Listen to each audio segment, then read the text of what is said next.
നമസ്കാരം. നിരവധി കഥാപാത്രങ്ങളിലൂടെ നമ്മളെ ചിരിപ്പിക്കുകയും അതുപോലെ തന്നെ ചിന്തിപ്പിക്കുകയും ചെയ്തിട്ടുള്ളൊരു നടനാണ് അരിസ്റ്റോ സുരേഷ്. അദ്ദേഹമാണ് ഇന്ന് സിനിമാ വിശേഷങ്ങളൊക്കെയായി നമ്മുടെ സിനിമാ തട്ടകത്തിന് ഒപ്പം ചേരുന്നത്. നമസ്കാരം. നമസ്കാരം. അതായത് ഞാൻ ആദ്യം തന്നെ ചോദിക്കുകയാണ്, നമ്മുടെ പുതിയ സിനിമയുടെ വിശേഷങ്ങൾ ഏതൊക്കെയാണ്? പുതിയ സിനിമ, നമുക്ക് പുതിയ സിനിമയുടെ ഒരു വിശേഷങ്ങൾ ഇന്ന് തന്നെ തുടങ്ങാം. പുതിയ സിനിമ ഇപ്പോൾ ഡബ്ബിംഗ് നടന്നുകൊണ്ടിരിക്കുന്ന സിനിമ കിടുക്കാച്ചെളിയിൽ ജാഫർ അലിക്ക് നായകനായി ബഷീർ സംവിധാനം ചെയ്തു. രതീഷാണ് എൻ്റെ പ്രൊഡ്യൂസർ. പിന്നെ ഇപ്പോൾ റിലീസിന് വേണ്ടിയിട്ട് 2 സിനിമ 3 സിനിമ ഇറങ്ങുന്നുണ്ട്. കിരാത, പിന്നെ ഒന്ന് സിദ്ധു, PTA. ഈ കിരാത എന്ന സിനിമയാണോ പറഞ്ഞത്? ഏതാ പറഞ്ഞു? കിരാത റിലീസിന് ഒരുങ്ങുന്ന സിനിമ. കിരാതയിലെ വേഷം എങ്ങനെയായിരുന്നു? കിരാതയിൽ എനിക്ക് എന്താ ഒരു ദിവസത്തെ വർക്കേ ഉണ്ടായിരുന്നുള്ളൂ. ഒരു പാട്ട് പാടിയിട്ടുണ്ട് ഞാൻ ഇതിൽ. അതുകൊണ്ട് ആ പാട്ട് പാടുന്ന സീനിൽ മാത്രമേ ഞാനുള്ളൂ. പിന്നെ ഇപ്പോൾ ഒരു പ്രശ്നമായിട്ടുള്ള ഒരു സംഭവം ഈ കാലം പറഞ്ഞ കഥ എന്ന സിനിമ ഇപ്പോൾ ഒരു പ്രദർശനം തടഞ്ഞുകൊണ്ട് കോടതി പറഞ്ഞിരിക്കുന്നതാണ് പറയുന്നത്. എനിക്ക് കൂടുതൽ അറിയില്ല. അതെ, അതിൽ ആ വെഞ്ഞാറമൂട് കൊലപാതകവുമായി ബന്ധപ്പെട്ട ആ സിനിമയിൽ വെഞ്ഞാറമൂട് കൊലപാതകം പ്രതിപാദിക്കുന്നുണ്ടെന്ന് പറഞ്ഞിട്ടാണ് ഈ വെഞ്ഞാറമൂട് കൊലപാതകത്തിൽ ആ പ്രതിയുടെ അച്ഛൻ ഈ കേസുമായി പോയിട്ടുള്ളത്. അപ്പോൾ റിലീസുമായി ബന്ധപ്പെട്ട് അതിൽ വേറെ മാറ്റങ്ങളൊന്നും വന്നിട്ടുണ്ടോ? അതിനെപ്പറ്റി അറിഞ്ഞിരുന്നോ? പ്രദർശനം തടയണം എന്നൊക്കെ ആവശ്യപ്പെട്ടുകൊണ്ട് സംസാരമുണ്ടെന്ന് പറഞ്ഞു കേട്ടു. എൻ്റെ കൂട്ടുകാരാണ് പറഞ്ഞിരിക്കും. അപ്പം ഞാൻ ഡയറക്ടർ പ്രസാദ് നൂറിനാണ് ഡയറക്ടർ. അദ്ദേഹത്തെ വിളിച്ചപ്പോൾ അദ്ദേഹം ഇങ്ങനെ പറഞ്ഞു. അപ്പോൾ എന്തെങ്കിലും ആക്ഷേപമോ പരാതിയോ ഉണ്ടെങ്കിൽ ഞാൻ പറഞ്ഞ പരാതിപ്പെടുന്ന ആൾക്കാർ ആ സിനിമ ഒന്ന് കാണിക്കാദ്യം, എന്നിട്ട് അവരുടെ സമ്മതം മേടിച്ചിട്ട് പ്രദർശനത്തിന് വേറെ പറഞ്ഞിട്ടുണ്ട്. അവരോട് ചോദിച്ചിരുന്നില്ല എന്നാണോ പറയുന്നത് ഈ ഒരു സിനിമ എടുക്കുന്നതുമായിട്ട് ബന്ധപ്പെട്ട്? അതിനെക്കുറിച്ച് നമ്മൾ അഭിനേതാവല്ലേ, നമ്മൾ അഭിനയിക്കാൻ പോയി എന്നുള്ളതല്ലേ ഉള്ളൂ. അതിനെക്കുറിച്ച് കാര്യങ്ങൾ എൻ്റെ ഡയറക്ടറും പ്രൊഡ്യൂസറാണ് പറയുന്നത്. അപ്പോൾ ഞാൻ ഡയറക്ടറായിട്ട് സംസാരിച്ചപ്പോൾ അദ്ദേഹം പറഞ്ഞു, ഞങ്ങളുടെ സംസാരത്തിൽ ഈ പരാതിപ്പെടുന്ന ആൾക്കാരെ ആ സിനിമ ആദ്യം ഒന്ന് കാണിച്ചിട്ട് അവർക്ക് പരാതി ഉണ്ടെങ്കിൽ അതിനാണ് നടപടി സ്വീകരിക്കാൻ പറ്റുന്നത്. പരാതി ഇല്ലെങ്കിൽ പ്രശ്നമില്ലല്ലോ. അവർക്ക് പരാതിപ്പെടാൻ ഉള്ളതൊന്നും അത് കാണില്ലെന്നാണ് ഞാൻ അറിഞ്ഞത്. ഈ 3 സിനിമകൾ ഇപ്പോൾ അഭിനയിച്ച് കഴിഞ്ഞു, ഇനി റിലീസിന് ഒരുങ്ങുന്നവയാണല്ലേ? ഇതൊക്കെ റിലീസിന് ഒരുങ്ങുന്നതാണ്. പിന്നെ ഇപ്പോൾ ഒരു തമിഴ് പടം നടന്നുകൊണ്ടിരിക്കുന്നുണ്ട്. വേറൊരു തമിഴ് സിനിമ വരാനുണ്ട്.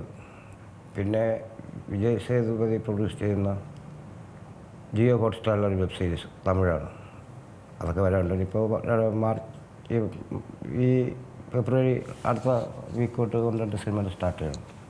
ഈ എങ്ങനെയാണ് ഈ സിനിമയിലോട്ടുള്ളൊരു വരവ്? സിനിമ ഞാൻ നടന്നു വരികയായിരുന്നു സിനിമ. ഇത് ഒരുപാട് ഇതെൻ്റെ ഒരു കൂട്ടുകാരനാണ് എന്നെ കാണാക്കാരൻ, ശ്രീജിത്ത്, ബാംഗ്ലൂർ. അവൻ്റെ ഒരു ചേട്ടൻ്റെ കൂട്ടുകാരനാണ് ഒരു ബോബി സാർ. ഞങ്ങളെ റൂമിൽ വന്ന് എൻ്റെ പാട്ടുകൾ റെക്കോർഡ് ചെയ്തുകൊണ്ട് പോയി എബ്രി ഡിസൈൻ സാറിനെ കേൾപ്പിക്കുന്നു. അങ്ങനെയാണ് അദ്ദേഹം എന്നെ വിളിക്കുന്നത്. ഞാൻ ചെന്നതിന് ശേഷമാണ് സാർ എന്നോട് അഭിനയിക്കാമെന്ന് ചോദിച്ചു. സത്യത്തിൽ ഞാൻ ആദ്യം എനിക്ക് അഭിനയം അറിയില്ലെന്ന് തന്നെയാണ് പറഞ്ഞത്. സാർ പറഞ്ഞ് ഒന്നുമില്ല, ഞാൻ കാണിച്ച് തരുന്നത് പോലെ ചെയ്താൽ മതി എന്ന് പറഞ്ഞു. അങ്ങനെ സാറ് എനിക്ക് കാണിച്ചു തന്നതൊക്കെ ഞാൻ ആ സിനിമയിൽ ചെയ്തിട്ടുള്ളൂ. അതായിരുന്നില്ല ആക്ഷൻ ഹീറോ ബിജു? അതെ, ആക്ഷൻ ഹീറോ ബിജു. ആദ്യ സിനിമ അത് തന്നെയായിരുന്നു, ആക്ഷൻ ഹീറോ ബിജു. അതിനു മുൻപ് ഈ ഷോർട്ട് ഫിലിം അങ്ങനെ എന്തെങ്കിലും അഭിനയിച്ചിരുന്നു? കുട്ടിക്കാലത്ത് നമ്മുടെ ഇവിടെ തമ്പാനൂർ ഒരു പ്രേമനസ്യനെ കാണുവാനില്ല സിനിമ ഷൂട്ട് നടക്കുന്ന സമയത്ത്. അപ്പോൾ നമ്മളെല്ലാം അങ്ങ് പ്രേമനസ്യൻ്റെ ഭയങ്കര ഫാൻസാണ്, ആരാധകരാണ്. അതൊക്കെ കാണുകയൊക്കെ ചെയ്തിട്ടുണ്ട്. അപ്പോൾ ആ സിനിമയുടെ ഷൂട്ടിങ്ങിന് ഞങ്ങൾ അന്ന് എത്ര വയസ്സുണ്ടാവും, ഒരു 10 വയസ്സിനൊക്കെ താഴെ പ്രായമുള്ളത് തോന്നുന്നു എനിക്ക്.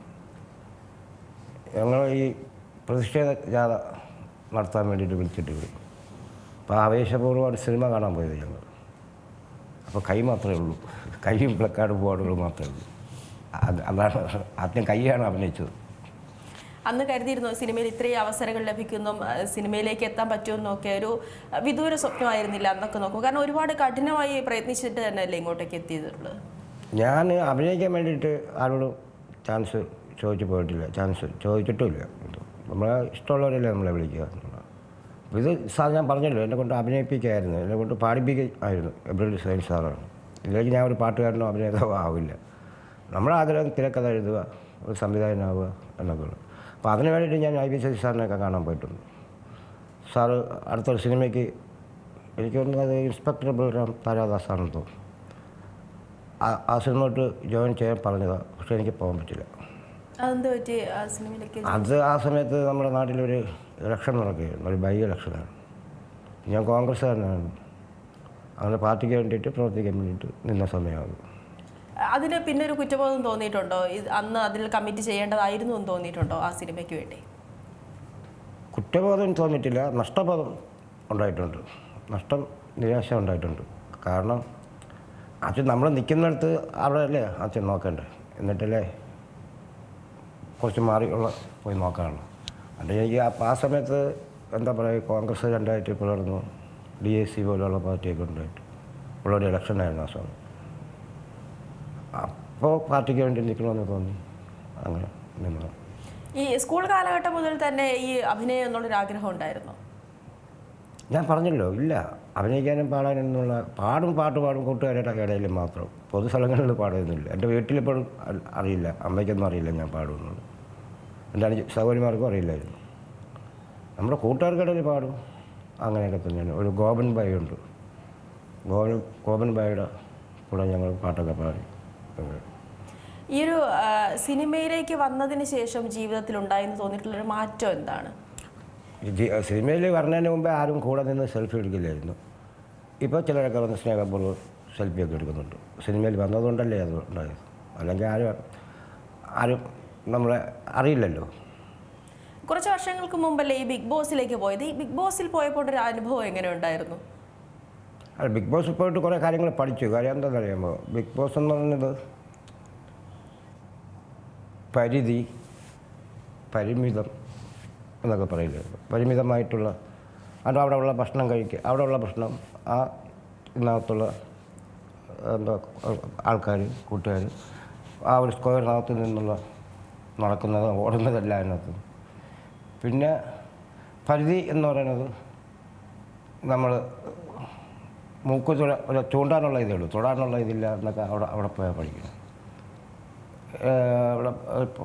അവിടെ കുറേ കാര്യങ്ങൾ പഠിക്കാനുണ്ട്. ബിഗ് ബോസ് എന്ന് പറയുന്നത് അതേക്കുറിച്ച് ഞങ്ങൾക്ക് അറിയില്ലായിരുന്നു. അപ്പോൾ പേളിമണി, ഞാൻ, അതിഥി, ശ്രീനിഷ്, സാബു ഒക്കെ ഞങ്ങൾ സാബു ഉണ്ടെങ്കിൽ സാബുവിന് അറിയാം എന്താണ് ബിഗ് ബോസ് എന്നുള്ളത്.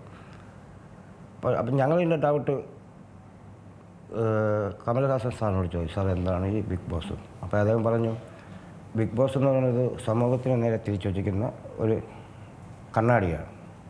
സമൂഹം എന്താണോ അതിൽ കാണുന്നത് അത് തന്നെയാണ് ബിഗ് ബോസിലും ജീവിതത്തിലും എല്ലാം. എല്ലാ കുടുംബവും ഓരോ ബിഗ് ബോസ് ഹൗസ് പോലെയാണ് ശരിക്കും എന്നുള്ളതാണ്. അങ്ങനെയാണ് ബിഗ് ബോസിലേക്ക് എത്തുന്നത്. അപ്പോൾ ഇനി സിനിമയിലേക്ക് തന്നെ തിരിച്ചു വരികയാണ്. ഈ പറഞ്ഞു തിരക്കഥ എഴുതാൻ അല്ലെങ്കിൽ സംവിധാനം ചെയ്യാനൊക്കെയാണ് കൂടുതൽ താല്പര്യം എന്ന് പറഞ്ഞു. അതിലേക്കുള്ള ഒരു ചുവടുവയ്പ് നടത്തിയിട്ടുണ്ടോ? ഞാൻ അഭിനയിക്കാൻ പോകുന്ന സിനിമയിലെ സംവിധായകന്മാരെല്ലാം എൻ്റെ ഗുരു തന്നെയാണ്, ഗുരുനാഥന്മാർ തന്നെയാണ്. ബ്രിബ്രിൽ സൈൻ സാർ ഇപ്പോൾ സ്പാ റിലീസ് ചെയ്യാൻ പോകുന്ന അതേ ഡയറക്റ്റ് ചെയ്യപ്പെടാം. ആ സമയത്തൊക്കെ ഞാൻ നേരത്തെ പറഞ്ഞില്ല, ഈ വിജയ് സേതുപതിയുടെ വെബ് സീരീസിൽ അഭിനയിക്കുകയായിരുന്നു. അല്ലെങ്കിൽ ഞാൻ കൂടെ പോയി ജോയിൻ ചെയ്ത് അസിസ്റ്റൻ്റായിട്ട് നിൽക്കണമെന്നൊക്കെ എനിക്ക് ആഗ്രഹം ഉണ്ടായിരുന്നു. അതും ഇപ്പോൾ ഒരു നഷ്ടമായി. ഇനി സാർ അടുത്ത പടം സംവിധാനം ചെയ്യുമ്പോൾ പോയി ശല്യപ്പെടുത്തണം, കൂടെ നിർത്തണമെന്ന് പറഞ്ഞിട്ട്. കയ്യിൽ എന്തെങ്കിലും കഥയുണ്ടോ ഇങ്ങനെ പറഞ്ഞു കൊടുക്കാൻ? ആ ഉണ്ട്, കഥയൊക്കെ ഉണ്ട്. ഞാൻ ഒരു സിനിമ ഈ വർഷം തന്നെ സംവിധാനം ചെയ്യും. അതെയോ? അപ്പോൾ ആ സിനിമയ്ക്ക് വേണ്ടി ഇപ്പം കാസ്റ്റിംഗ് അല്ലെങ്കിൽ ഇതുപോലെ എന്തെങ്കിലും ഒരുക്കങ്ങളൊക്കെ നടത്തുന്നുണ്ടോ? അതിൻ്റെ തിരക്കഥ എന്താ പറയുക, അത് ഫൈനൽ ഘട്ടത്തിലാണ്. അപ്പോൾ ക്ലൈമാക്സ് എഴുതണമെന്നുണ്ടെങ്കിൽ അത് ഒരുപാട് ഐഡിയ ഉണ്ട്. അത് എനിക്ക് വേണ്ടപ്പെട്ട 3-4 പേരുമായിട്ട് ഡിസ്കസ് ചെയ്തിട്ട് ക്ലൈമാക്സ് തീരുമാനിക്കും. ഒരു ട്രെയിൻ മൂവിയാണ്. ഈ ഇതുവരെ അഭിനയിച്ചിട്ടുള്ളതിൽ ഏറ്റവും ഇഷ്ടപ്പെട്ടൊരു കഥാപാത്രം ചൂസ് ചെയ്യാൻ പറഞ്ഞാൽ ഏതായിരിക്കും എടുക്കുക? അത് ആക്ഷൻ ഹീറോ ബിജുവിൽ കഥാപാത്രത്തെ തന്നെയാണ്. അവിടെ വേറെ അല്ലാതെ നല്ല കഥാപാത്രങ്ങളൊന്നും വന്നിട്ടില്ലല്ലോ. നമുക്ക് അതുപോലെ ശ്രദ്ധിക്കപ്പെടുന്ന വേഷങ്ങൾ കിട്ടിയിട്ടില്ലല്ലോ. കിട്ടുമ്പോൾ നോക്കാം. ഈ ആദ്യം ഈ പറഞ്ഞ പോലെ ഈ ആക്ഷൻ ഹീറോ ബിജുവിലൊരു കഥാപാത്രം വന്നപ്പോൾ അതിൽ അഭിനയിക്കാനൊരു ബുദ്ധിമുട്ട് തോന്നിയിട്ടുണ്ടോ? അതോ ചേട്ടനായിട്ട് തന്നെ അഭിനയിക്കുമായിരുന്നു അതിൽ? ഏതില്ല? ഈ ആക്ഷൻ ഹീറോ ബിജു എന്ന സിനിമയിൽ. ശരിക്കും ഞാൻ ആദ്യമേ പറഞ്ഞു, എനിക്ക് അഭിനയിക്കാൻ അറിയില്ല. ഞാൻ അങ്ങ് ചെയ്യുന്നു, അവർ ഡയറക്ടറും ഒക്കെ പറയുന്നു, അത്ര തന്നെ. എനിക്ക് വേറെ കാര്യങ്ങൾ അറിയില്ല. ഈ അഭിനയിക്കാൻ വേണ്ടി ഒരുപാട് പഠിക്കാനുണ്ടെന്നൊക്കെയാണ് പറയുന്നത്. പീയം പൊക്കണത്, ചെവി കാട്ടണത്, മുഖത്ത് ഭാവ വ്യത്യാസങ്ങൾ, അതൊക്കെ പഠിക്കണമെന്ന്. അതൊന്നും പഠിക്കാൻ എനിക്ക് സമയമില്ല നേരെ. അപ്പോൾ ഈ ആക്ഷൻ ഹീറോ ബിജുവിലെ കഥാപാത്രത്തോട് ഏറ്റവും ഇഷ്ടപ്പെട്ടതെന്ന് പറഞ്ഞു. ഇനി അഭിനയിക്കാൻ ആഗ്രഹമുള്ള കഥാപാത്രങ്ങളുണ്ടോ? വില്ലനായിട്ടോ നായകനായിട്ടോ കോമഡി കഥാപാത്രങ്ങളാണോ? ഏതാണ് കൂടുതൽ ചെയ്യാൻ താല്പര്യം? അത് എന്താ പറയുക, ഈ മുത്തൊരു കാട്ടാളൻ എന്നുവെച്ചാൽ മുത്തൊരു കാട്ടാളൻ എന്നാണ് ഈ വിജയ് സേതുപതിയുടെ വെബ് സീരീസിൻ്റെ പേര്. അപ്പോൾ അതിലെനിക്ക് വളരെ വ്യത്യസ്തമായ ഒരു വേഷമാണ് കിട്ടിയത്. പിന്നെ ഇതിലേക്ക് നായകനായിട്ടൊരു സിനിമയിൽ അഭിനയിച്ചു, ബംഗാളി എന്ന് പറഞ്ഞിട്ട്. അതും ഒരു നല്ല കഥാപാത്രമായിരുന്നു. പക്ഷേ ചിത്രം വളരെ ശ്രദ്ധിക്കപ്പെട്ടില്ല. ഇപ്പോൾ യൂട്യൂബിൽ ഉണ്ടെന്ന് തോന്നുന്നു. അപ്പോൾ ഇനി ഇറങ്ങാനിരിക്കുന്ന PTA എന്ന് പറഞ്ഞ സിനിമയിൽ എനിക്കൊരു അച്ഛൻ്റെ വേഷമാണ്. മയക്കുമരുന്നിന് അടിമയായിപ്പോയ ഒരു മകളുടെ അച്ഛൻ്റെ വേഷമാണ്. അത് നല്ലൊരു വേഷമാണ്. അത് നെടുമങ്ങാട് അസീസ് നെടുമങ്ങാട്, അയാളും നല്ലൊരു വേഷമാണ് ചെയ്തിരിക്കുന്നത്. ആ സിനിമ ഇപ്പോൾ റിലീസ് ചെയ്യും. ഈ ചോദിച്ചതുപോലെ നേരത്തെ പക്ഷേ വില്ലനാവാനുള്ള ശരീര ഗാംഭീര്യമൊന്നും എനിക്കുണ്ടെന്ന് തോന്നുന്നില്ല. ഇപ്പോൾ വില്ലന്മാർക്ക് അങ്ങനെയൊന്നും വേണ്ടല്ലോ. അപ്പോൾ അതുകൊണ്ടൊരു വില്ലനായിട്ട് അഭിനയിക്കാമെന്ന് വിചാരിച്ചിരിക്കുകയാണ്. പറ്റുമെങ്കിൽ ഈ ലാലേട്ടൻ്റെ പടത്തിൽ തന്നെ അല്ലെങ്കിൽ മമ്മൂക്കയുടെ പടത്തിൽ അവരാരുടെങ്കിലും പടത്തിൽ വില്ലനായിട്ട് അഭിനയിക്കാന്നുള്ളതാണ്. ശരി. അപ്പം ഈ സിനിമകൾ ഇനിയും വരാനിരിക്കുകയാണ്. ഈ പറഞ്ഞതുപോലെ വില്ലനായിട്ടുള്ള അഭിനയിക്കാനുള്ള ഭാഗ്യമൊക്കെ ഉണ്ടാകട്ടെ എന്ന് ആശംസിക്കുകയാണ്. അതോടൊപ്പം തന്നെ ഈ സിനിമാ സെറ്റുകളിൽ നിന്നും അർഹിക്കുന്ന ഒരു പരിഗണന കിട്ടിയിട്ടില്ല എന്ന് പല അഭിമുഖങ്ങളിലും താങ്കൾ പറഞ്ഞു ഞാൻ കേട്ടിട്ടുണ്ട്. അത് ഞാൻ പറയാമല്ലോ, അങ്ങനെ കിട്ടിയിട്ടുണ്ട്. പക്ഷേ ഞാൻ അർഹിക്കുന്നതിനേക്കാൾ കൂടുതൽ പരിഗണന എനിക്ക് കിട്ടിയിട്ടുമുണ്ട്. ഓക്കെ, ഇട്ടിമാണി സിനിമയിലൊക്കെ അഭിനയിക്കാൻ പോകുമ്പോൾ കാരവാനാണ് എനിക്കൊക്കെ തന്നത്. ആദ്യം കാരവാൻ തന്ന പടമാണ് ഇട്ടിമാണി. അവിടെ പരിഗണനയൊക്കെ കിട്ടാറുണ്ട്. ചില സ്ഥലങ്ങളിൽ അങ്ങനെ സംഭവിച്ചിട്ടുണ്ട്. ഇപ്പം ഞാൻ ആ സിനിമയിലെ പേരൊന്നും പറയാൻ പറ്റില്ല, ഭയങ്കര ബുദ്ധിമുട്ടാണ്. ആ സിനിമയിൽ ഞാൻ അഭിനയിക്കാൻ പോകുമ്പോൾ അതിൻ്റെ പ്രൊഡക്ഷൻ കൺട്രോളർ ഇങ്ങനെ ഒരു ആർട്ടിസ്റ്റ് ആ ക്യാരക്ടറിന് വേണമെന്ന് പറഞ്ഞപ്പോൾ എൻ്റെ പേര് പറഞ്ഞപ്പോൾ അതിൻ്റെ പ്രൊഡ്യൂസറും അദ്ദേഹത്തിൻ്റെ കൂടെ ഉള്ളപ്പോൾ ഞാൻ അദ്ദേഹം ഭയങ്കര കുഴപ്പക്കാരനാണ്, അദ്ദേഹം വേണ്ടാന്ന് പറഞ്ഞു. ഇത് എന്നോട് കൺട്രോളർ പറഞ്ഞിങ്ങനെ. ഞാൻ അപ്പോൾ കൺട്രോളർ അവരോട് പറയുകയും ചെയ്തു. അങ്ങനെ ഞങ്ങളുടെ സിനിമയിലൊന്നും വന്നിട്ട് പുള്ളി ഒരു കുഴപ്പമുണ്ടാക്കിയിട്ടില്ല, ഞങ്ങൾക്കറിയാം എന്നുള്ളത് പറഞ്ഞിട്ട്. അപ്പോൾ പിന്നീട് ഈ പറഞ്ഞ് നിർബന്ധിച്ച് എന്നെ ഉൾപ്പെടുത്തിയിട്ട് എൻ്റെ അടുത്ത് പറഞ്ഞു, ചേട്ടാ പ്രതിഫലം വളരെ തുച്ഛമാണ്, ചേട്ടൻ ഇതിന് പലവൊന്നും എനിക്ക് അറിഞ്ഞില്ലെങ്കിലും ഇത് ചേട്ടൻ ചെയ്യണം, കാര്യം ഇങ്ങനെ ചേട്ടൻ എന്താണെന്ന് അവരറിയണം എന്ന് പറയും. അങ്ങനെ ഞാൻ ആ സിനിമയിൽ ജോയിൻ ചെയ്തു. പിന്നെ പ്രൊഡ്യൂസർ അദ്ദേഹത്തിനൊക്കെ എന്നോട് വലിയ കാര്യമായി. അവർക്ക് മനസ്സിലായി നമ്മളങ്ങനെ കുഴപ്പക്കാരനല്ല എന്ന് പറഞ്ഞാൽ. കുഴപ്പക്കാരനല്ല എന്നല്ല കേട്ടോ, കുഴപ്പമൊക്കെ കാണിക്കും, ആരെയും ബുദ്ധിമുട്ടിക്കുന്ന കുഴപ്പങ്ങൾ നമ്മൾ ഉണ്ടാക്കില്ല എന്നുള്ളൂ. ഇങ്ങനെ ഈ പെട്ടെന്ന് തുറന്നു പറയുന്ന ഒരു സ്വഭാവം, ഇഷ്ടപ്പെടാത്തതുകൊണ്ട് തുറന്നടിച്ച് പറയുന്ന ഒരു സ്വഭാവമൊക്കെ ഈ പറയുന്ന പോലെ നെഗറ്റീവായിട്ട് ബാധിച്ചിട്ടുണ്ടോ?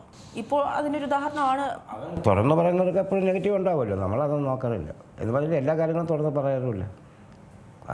അങ്ങനെ പറയുമ്പോൾ നമ്മളെ വിശ്വസിച്ച് പറയുന്ന ആൾക്കാർക്ക് ബുദ്ധിമുട്ടാവില്ലേ, അതുകൊണ്ട് പറയില്ല. ഇത് അങ്ങനെ വിചാരിച്ചിട്ട് സിനിമാ സെറ്റിൽ ഇങ്ങനെ പല കാര്യങ്ങളും പറയാതെയൊക്കെ ഇരുന്നിട്ടുണ്ടോ? ആ സിനിമ സെറ്റിലൊക്കെ ഒരുപാട് കണ്ടു കേട്ടൊക്കെ ഉള്ള ഒരുപാട് കാര്യങ്ങളുണ്ട്, ഒരുപാട് പറയാനുണ്ട്. അതൊന്നും ഇപ്പോഴുണ്ട്, നമുക്ക് പിന്നെ പറയാം അതൊക്കെ. ഇനി അതുപോലെ തന്നെ ഈ ജീവിതമാണെങ്കിൽ പോലും ഇങ്ങനെ ഒരു തുറന്ന പുസ്തകം പോലെ ഇങ്ങനെ പറയുന്ന ഒരാളാണല്ലോ താങ്കൾ. അത് എങ്ങനെയാണ്? പലരും ചിലപ്പോൾ ഒരുപക്ഷെ ഈ കുടുംബ ജീവിതത്തെ പറ്റി അല്ലെങ്കിൽ ജീവിതത്തെ പറ്റി, ജീവിത സാഹചര്യങ്ങളെ പറ്റിയൊന്നും അങ്ങനെ പുറത്ത് പറയാൻ ആഗ്രഹിക്കാത്തവരുണ്ടാവും. പക്ഷേ താങ്കൾക്ക് അങ്ങനെ ഒരു പ്രശ്നമൊന്നും തോന്നിയിട്ടില്ലല്ലോ. ഞാൻ എന്തിനാ പറയാതിരിക്കുന്നത്? ഞാൻ പറഞ്ഞില്ല എന്ന് വെച്ചോളൂ. എങ്കിലും എൻ്റെ കൂട്ടുകാർക്കും നാട്ടുകാർക്കൊക്കെ ഞാൻ എന്താണെന്ന് അറിയില്ലേ. വീട്ടുകാർ എന്താ പറയുക, ആരെയായിരുന്നാലും വീട്ടുകാർ ചിലപ്പോൾ ചെയ്യുന്ന തെറ്റുകൾ മറച്ചു വെച്ചുകൊണ്ട് ആ ആളിന് വേണ്ടിയിട്ട് സപ്പോർട്ട് ചെയ്യും. പക്ഷേ കൂട്ടുകാർ കുറച്ച് പേര് സപ്പോർട്ട് ചെയ്യും, കുറച്ച് പേര് എതിർക്കും. പക്ഷേ നാട്ടുകാരങ്ങനെയല്ലോ, നാട്ടുകാർ ഒന്നടങ്കം വിമർശിക്കില്ല, ഇവ എന്താണ് ഇങ്ങനെ പറയുന്നത് എന്ന് പറയില്ലേ. അപ്പോൾ അതുകൊണ്ട് ഒളിക്കാനൊന്നുമില്ല, സത്യമായിട്ട് എന്നെല്ലാം പറയും. ഏറ്റവും കൂടുതൽ സപ്പോർട്ട് ചെയ്തിട്ടുള്ള ആരാണ് ഈ സിനിമയിലേക്കൊക്കെ വരുന്ന കാര്യത്തിന്? വീട്ടിൽ നിന്നാണെങ്കിലും ഈ പറഞ്ഞ കൂട്ടുകാരിൽ നിന്നാണെങ്കിലും? കൂട്ടുകാർ തന്നെയാണ് ഏറ്റവും കൂടുതൽ സപ്പോർട്ട് ചെയ്തിട്ടുള്ളത്. എൻ്റെ കൂട്ടുകാർ തന്നെയാണ്. അവർ ഞാൻ ഇത്രയൊക്കെ എഴുതുമ്പോൾ ഞാൻ നേരത്തെ പറഞ്ഞില്ലേ, ഗോപൻ ഭായ് എന്നൊക്കെ പറഞ്ഞു. അതിലിപ്പോൾ എൻ്റെ 2-3 കൂട്ടുകാർ ഇപ്പോൾ ജീവനോടെ ഇല്ല, മരിച്ചു പോയിട്ടുണ്ട്. ബാലു, സേതു, ബിജു എന്നൊക്കെ ഉള്ളത്. അപ്പോൾ ഇവരൊക്കെ ഞാൻ എഴുതുന്ന അതിൽ കോമഡി എന്ന് പറഞ്ഞാൽ നമ്മൾ വെറും 8ാം ക്ലാസ്സാണല്ലോ, നമുക്ക് പല കാര്യങ്ങളും അറിഞ്ഞുകൂടായിരിക്കുമല്ലോ ഇംഗ്ലീഷിലൊക്കെ. അപ്പോൾ എനിക്ക് അവരാണ് അതൊക്കെ പറഞ്ഞു തരുന്നത്.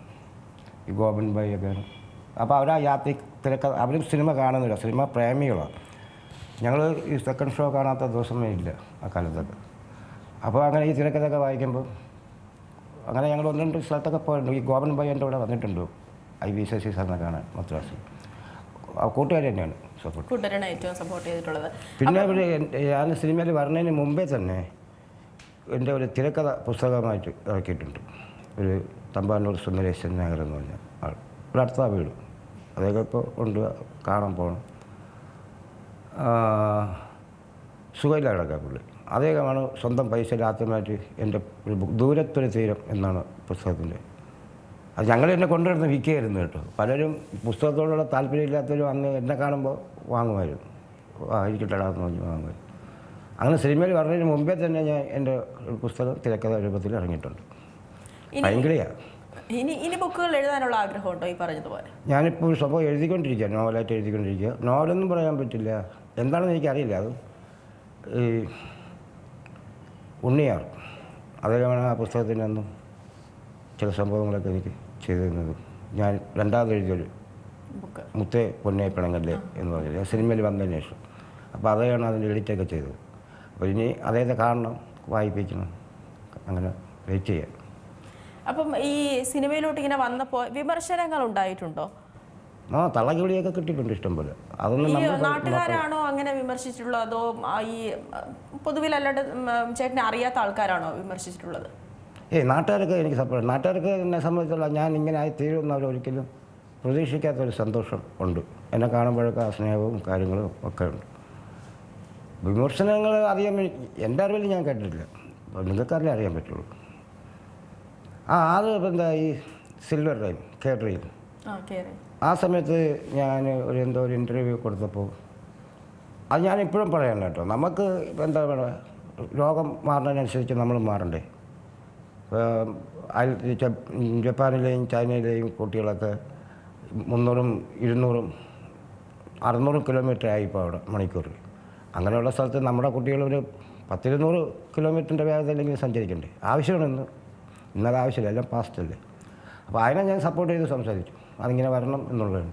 എന്നിട്ട് ഞാൻ എടുത്ത് പറയുകയും ചെയ്തു. അതുകൊണ്ട് ബുദ്ധിമുട്ടുകൾ ഉണ്ടാകുന്നവർക്ക് അതിനുള്ള നഷ്ടങ്ങളും പരിഹരിക്കണം, അവരുടെ കാര്യങ്ങൾ പരിഹരിക്കണം എന്നും കൂടി പറഞ്ഞിട്ട് അതിലൊരാൾ തെളിവുകൾ ചെയ്തിട്ടുണ്ട്. ഇനി വരാൻ പോകുന്ന സിനിമകളെ പറ്റി പറയുമ്പോൾ നേരത്തെ ആദ്യം ഈ പറഞ്ഞ പോലെ ആക്ഷൻ ഹീറോ ബിജു എന്നൊരു സിനിമയിൽ അഭിനയിച്ചു. അതിനുശേഷം വന്നിട്ടുള്ള സിനിമകളും ആക്ഷൻ ഹീറോ ബിജുവും തമ്മിലുള്ളൊരു വ്യത്യാസമായിട്ട് എന്തെങ്കിലും തോന്നിയിട്ടുണ്ടോ? അതായത് കഥാപാത്രത്തിൻ്റെ കാര്യത്തിലായിക്കോട്ടെ, അവിടെ നിന്ന് ലഭിച്ചിട്ടുള്ള ഈ സിറ്റുകളിൽ നിന്ന് ലഭിച്ചിട്ടുള്ള പരിഗണന ആയിക്കോട്ടെ. ഞാൻ കാര്യം പറയാം. ഈ ആക്ഷൻ ഹീറോ ബിജു റിലീസായ സമയത്ത്, ആ സമയത്ത് റിലീസ് ചെയ്ത മറ്റൊരു സിനിമയുടെ ഒരുപാട് പിന്നിലായിരുന്നു ആദ്യത്തെ ഒരാഴ്ച നമ്മുടെ സിനിമ. ഓക്കെ, അപ്പോൾ എല്ലാവരും ഇപ്പോൾ പോക്ക് തന്നെയാണെന്ന് പറഞ്ഞു. ഞാൻ ഫസ്റ്റ് ഷോ ശ്രീ പത്മനാഭയെ കണ്ട് ആദ്യമായിട്ട് ബാൽക്കണിയിലിരുന്ന് കാണുന്നത് ആ സിനിമയാണ്. ആ സിനിമ കഴിഞ്ഞപ്പോൾ തന്നെ കണ്ടുകൊണ്ട് എൻ്റെ ബാക്കിൽ നിന്ന് കണ്ടുകൊണ്ട് പോയി. അപ്പോൾ അന്ന് എന്നെ അറിയില്ലല്ലോ ആർക്കും, വലിയ പടം പോകില്ല, രക്ഷപ്പെട്ടില്ല എന്നൊക്കെ. അപ്പോൾ അങ്ങനെ ഇതായിപ്പോൾ ഞാനൊരു 3-4 ദിവസം കഴിഞ്ഞ് ഞാൻ ഏപ്രിൽ സയൻസ് സാറിനെ കാണാൻ വേണ്ടിയിട്ട് അതിന് പ്രാരംഭം അതേ ഒരു വിഷമം ആരെങ്കിലും വിളിച്ച് പറഞ്ഞിട്ടായിരിക്കാം. അപ്പോൾ ഞാൻ അതുപോലെ സിനിമ ഞാൻ പറഞ്ഞില്ല, ഇന്ന് സെക്കൻഡ് ഷോ കാണുന്ന നമ്മൾ സിനിമ പ്രേമികളാണ്. ആ സിനിമ കണ്ടപ്പോൾ തന്നെ ഞങ്ങൾക്ക് കൂട്ടുകാർക്കിടയിൽ ഇത് സിനിമ വേറെ ഒരു സിനിമയായിട്ട് അത് കൂട്ടാൻ പറ്റില്ല, അല്ലേ, ഒരു വെറൈറ്റി സിനിമയാണ്, ഈ സിനിമ ശ്രദ്ധിക്കപ്പെടുമെന്ന് അത് ഞാൻ സാറിനോട് പറഞ്ഞു.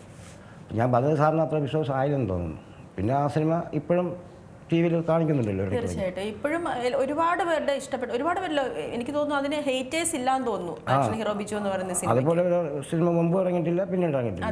അല്ലേ, ഓരോ എപ്പിസോഡ് കഥകളായിട്ടല്ലേ. പ്രത്യേകിച്ച് പോലീസ് സ്റ്റേഷനിൽ നടക്കുന്ന ഒരു കഥ, അങ്ങനെ വരുമ്പോൾ അതിനൊരു പരിമിതികളും ഉണ്ട്. എന്നാൽ ആ പരിമിതികളിൽ നിന്നുകൊണ്ട് നിരവധിയായിട്ടുള്ള കഥകൾ അതിൽ അവർക്ക് ഉൾപ്പെടുത്താൻ സാധിച്ചിട്ടുണ്ടെന്നുള്ളതാണ്. അത് പറഞ്ഞിട്ടുള്ള കഥകളെല്ലാം സംഭവിച്ച കഥകളാണ്. അതുകൊണ്ട് ഒന്നും എഴുതിക്കാത്തതില്ല. എല്ലാം അതിലുള്ള ഇപ്പോൾ നേവിക്കാരനെ കാണാതായ സംഭവം ഇപ്പം അദ്ദേഹത്തെ കണ്ടിട്ടില്ല എന്നല്ലേ പറയണം. അതിലുള്ള എല്ലാ സംഭവങ്ങളും നടന്നിട്ടുള്ള സംഭവങ്ങൾ തന്നെയാണ്. ഈ അരിസ്റ്റോ സുരേഷ് എന്ന് പറയുന്നൊരു പേര്, അതിന് പിന്നിലൊരു കഥ പറയാനുണ്ടോ?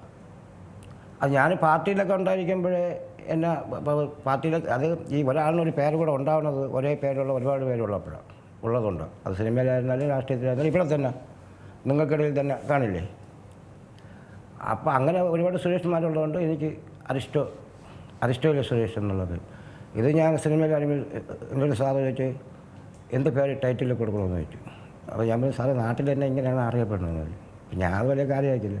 സിനിമ കണ്ടപ്പോൾ അരിസ്റ്റോ സുരേഷ് എന്ന് എഴുതി കാണിച്ചു. അപ്പോൾ ഭയങ്കര സന്തോഷമായി. അങ്ങനെ ഇതിന് മുൻപ് ഈ സിനിമയിലേക്കാണ് അപ്പോൾ ആദ്യമായിട്ട് അരിസ്റ്റോ സുരേഷ് എന്നുള്ളൊരു പേര് വരുന്നത് അല്ലേ? ആ. അതിന് മുൻപുള്ള അപ്പോൾ ഫുൾ നെയിം എന്തായിരുന്നു? സുരേഷ്. സുരേഷ്. എനിക്ക് ഒരുപാട് പേരുകളുണ്ട് വേറെ. അത് ഞാൻ പറഞ്ഞത് ശരിയല്ല, നിങ്ങൾ അന്വേഷിച്ച് വയ്ക്കാൻ. ശരി. അപ്പം ഇനി ഈ സിനിമാ വിശേഷങ്ങളൊക്കെ ഇങ്ങനെ പറഞ്ഞുകൊണ്ടിരിക്കുമ്പോൾ ഏറ്റവും കൂടുതലായി നേരത്തെ പറഞ്ഞു ഏറ്റവും കൂടുതൽ നമ്മളെ മോട്ടിവേറ്റ് ചെയ്തിട്ടുള്ള ആരാണ്, സുഹൃത്തുക്കളാണെന്നൊക്കെ പറഞ്ഞു. അപ്പോൾ ഈ സിനിമയിലേക്ക് വരുന്നു എന്ന് പറയുമ്പോൾ ഈ വീട്ടിൽ നിന്നുള്ളൊരു അവരുടെ ഒരു പ്രതികരണം എങ്ങനെയായിരുന്നു? വീട്ടിലോ? അതെ അതെ. സിനിമയിലേക്ക് വരുന്നു എന്ന് പറഞ്ഞപ്പോൾ അതെ. ഇല്ലല്ല, ഞാൻ എൻ്റെ സിനിമ ഇറങ്ങിയതിന് ശേഷം വീട്ടുകാരൊക്കെ അറിയണം. അപ്പോൾ അതിന് മുൻപ് അറിയില്ലായിരുന്നു? ആർക്കും അറിയില്ല. സിനിമയിൽ അഭിനയിച്ചു എന്നുള്ള കാര്യം വീട്ടിലാർക്കും അറിയില്ലായിരുന്നു? അറിയില്ല. എൻ്റെ കൂട്ടുകാരിൽ ചുരുക്കം ചിലർക്ക് അറിയാവുള്ളൂ. അപ്പോൾ പെട്ടെന്ന് ഇങ്ങനെ സിനിമയിൽ അഭിനയിച്ചു എന്ന് പറഞ്ഞപ്പോൾ എന്തായിരുന്നു അവരുടെയൊക്കെ ഒരു പ്രതികരണം? അവർക്ക് ഞാൻ എന്നിൽ ഇങ്ങനെ ഒരാളും കൂടെ ഉണ്ട് എന്നുള്ളത് അപ്പോഴാണ് അവരറിയണത്. അതുവരെ നമ്മളെ എന്താ പറയുക, എന്നെ കണ്ടിരുന്ന വേറൊരു മുഖമാണ്. ആൾക്കാർ കാണുന്നതും ഒക്കെ വേറൊരു മുഖമായിരുന്നു. എനിക്ക് ഒരുപാട് പോലീസ് കേസൊക്കെ ഉണ്ടായിട്ടുണ്ട് കേട്ടോ. ഒക്കെ പെറ്റി കേസുകളും അടി കേസുകളാണ്, അല്ലാതെ വേറെ കേസുകളൊന്നുമല്ല. അങ്ങനെ ഒരുപാട് കൊണ്ടുണ്ട്. അപ്പോൾ അത് കൊണ്ട് എനിക്കൊരു നെഗറ്റീവ് ഇമേജാണ് നാട്ടിൽ ഉണ്ടായിരുന്നത്. ഇപ്പോൾ അത് കുറച്ച് പോസിറ്റീവായിട്ട് വരുന്നുണ്ട്. അങ്ങനെ കരുതിയിരുന്നവർക്ക് ഞാനൊരു ഇവൻ ഇങ്ങനെ കൂടി ആണോ എന്നുള്ള തോന്നി. എൻ്റെ അമ്മേനോട് ചോദിച്ചപ്പോൾ പാട്ടൊക്കെ പാടും എന്ന്. വീട്ടിൽ പാട്ട് പാടാറുണ്ടായിരുന്നു? ഇല്ല. അമ്മയ്ക്ക് ആദ്യം ഇവരൊക്കെ പറഞ്ഞിട്ട് അമ്മയ്ക്ക് ആർക്കും വിശ്വാസമൊന്നും ആയില്ല അമ്മ ഇങ്ങനെ പാടാണ്. പിന്നെ ഈ ചാനലുകാരൊക്കെ വീട്ടിലിങ്ങനെ വരണം കണ്ടപ്പോഴാണ് അമ്മ അപ്പോൾ അങ്ങനെ അമ്മ ഒരു ദിവസം ചോദിച്ചു അമ്മ പാട്ടൊക്കെ പാടുമെന്ന്. ഞാൻ ചിലപ്പം പാടും, നീ എന്നെ പാടുപെടുത്തിട്ടേ ഉള്ളൂ ഒരുപാട്. ഞാൻ പറഞ്ഞ അതൊക്കെ ഇപ്പം മാറുമെന്ന് പറഞ്ഞു. അപ്പോൾ ഈ വീട്ടുകാരൊക്കെ സിനിമ കണ്ടതിന് ശേഷം അഭിപ്രായം പറഞ്ഞിട്ടില്ലേ? ആ, എന്താ അവരൊക്കെ പറഞ്ഞത്? എല്ലാവരും നല്ല അഭിപ്രായം തന്നെയാണ് പറയുന്നത്. എല്ലാവരും ആ ഒരു ഞാൻ പറഞ്ഞല്ലോ, നമുക്ക് അതേപോലെ ഒരു ഇനിയിപ്പോൾ വരാൻ പോകുന്ന പടങ്ങളിൽ അതുണ്ട്. ഈ PTA, ഞാൻ പറഞ്ഞ വിജയ് സേതുപതി വെബ് സീരീസ്, അത് ഒക്കെ നല്ല വേഷങ്ങളാണ് എനിക്ക്. അപ്പോൾ അതൊക്കെയാണ് നിലവിലെ സിനിമാ വിശേഷങ്ങൾ. ഇനിയിപ്പോൾ 2-3 സിനിമകൾ വരാനുണ്ട്. ഉടൻ തന്നെ ഈ ഒരു വർഷം തന്നെ ഈ സംവിധാനം ചെയ്ത സിനിമയും വരുമെന്നൊക്കെ പ്രതീക്ഷിക്കാം അല്ലേ? പ്രതീക്ഷിച്ചോളൂ, സംഭവിക്കട്ടെ. തീർച്ചയായിട്ടും. വളരെയധികം നന്ദി എന്തായാലും സിനിമാ തട്ടകത്തിൻ്റെ ഭാഗമായതിന്, ഇത്രയും വിശേഷങ്ങളൊക്കെ പങ്കുവച്ചതിന്. അതോടൊപ്പം തന്നെ ഈ പറഞ്ഞതുപോലെ മോഹൻലാലിൻ്റെ വില്ലനായൊക്കെ അഭിനയിക്കാൻ സാധിക്കട്ടെ എന്ന് തന്നെ ആശംസിക്കുന്നു. ഞാൻ ചുമ്മാ പറഞ്ഞാണ് കേട്ടോ. നമുക്ക് അതിൻ്റെ കൂടെ നിൽക്കാൻ അങ്ങനെ ചുമ്മാ കൈവീശാൽ മതി, നമ്മളെവിടെയെങ്കിലും പോയി. അങ്ങനെയൊന്നുമില്ല, എല്ലാവർക്കും എല്ലാം ചെയ്യാൻ കഴിയുമല്ലോ. നമുക്ക് നോക്കാം. പിന്നെ ഇന്ദ്രൻസ് ചേട്ടൻ്റെ സിനിമയിൽ ഒരു വില്ലനായിട്ട് അഭിനയിച്ചാൽ ഞാനും പുള്ളി മാച്ചാവും. അതാണ് നോക്കാൻ വിചാരിച്ചിരിക്കും. ഇന്ദ്രൻസ് ചേട്ടനായിട്ട് നേരിട്ട് പരിചയമുണ്ടോ? നല്ല അടുപ്പം. ഇന്ദ്രൻസ് ചേട്ടനോട് പറഞ്ഞിട്ടുണ്ടോ ഇങ്ങനെ ഒരു ആഗ്രഹമുണ്ട്? ഞാനിപ്പോൾ ആദ്യമായിട്ട് പറയാം ഇതൊക്കെ. അപ്പോൾ ചോദിച്ചുകൊണ്ട് പറയണമെന്നുള്ളത് എൻ്റെ മനസ്സിൽ ഇത് ഇല്ലായിരുന്നു ഇങ്ങനെയൊന്നും. നിങ്ങൾ ചോദിച്ചപ്പോൾ അങ്ങ് പറഞ്ഞതേ ഉള്ളൂ. ഇതിപ്പോൾ ഇനിയൊരു ആഗ്രഹമൊക്കെ എടുത്തോടെ? അല്ല, എനിക്ക് ഒന്ന് ഒരു സിനിമയെങ്കിലും ഡയറക്റ്റ് ചെയ്യണം. മലയാളത്തിൽ ഒരേ ഒരു സിനിമ ഡയറക്റ്റ് ചെയ്തിട്ടുള്ള ഒരു ഡയറക്ടറുണ്ട്, അറിയോ? പെരുന്തച്ചൻ എന്ന് പറഞ്ഞ സിനിമയിലെ ഡയറക്ടർ, അറിയോ? അന്ന് ആ സിനിമയെക്കുറിച്ചൊന്ന് അന്വേഷിച്ചോളൂ. നല്ല സിനിമയാണ്. എനിക്ക് എൻ്റെ അറിവിൽ അദ്ദേഹം ആ ഒരു സിനിമ ഡയറക്റ്റ് ചെയ്തിട്ടുള്ളൂ എന്ന് തോന്നുന്നു. പക്ഷേ ഇന്നും പെരുന്തച്ചൻ എന്ന് പറഞ്ഞ സിനിമ 10-30 കൊല്ലം കഴിഞ്ഞു. TV വിയിലൊക്കെ വരുമ്പോൾ നല്ല റേറ്റിംഗ് ഉള്ള സിനിമയാണ്. അങ്ങനെ ഒരു സിനിമയെങ്കിലും ഒരു സിനിമ അങ്ങനെയാണോ, അതോ തുടർന്നും സിനിമകൾ ചെയ്യാൻ ആഗ്രഹമില്ലേ? ഒന്ന് കഴിഞ്ഞാലല്ലേ രണ്ടിലോട്ട് പോകാൻ പറ്റൂ. ഒന്ന് കഴിയണ്ടേ, അത് നോക്കാം. ശരി, എന്തായാലും വളരെയധികം നന്ദി സിനിമ തട്ടകത്തിൻ്റെ ഭാഗമായതിന്. Okay, thank U.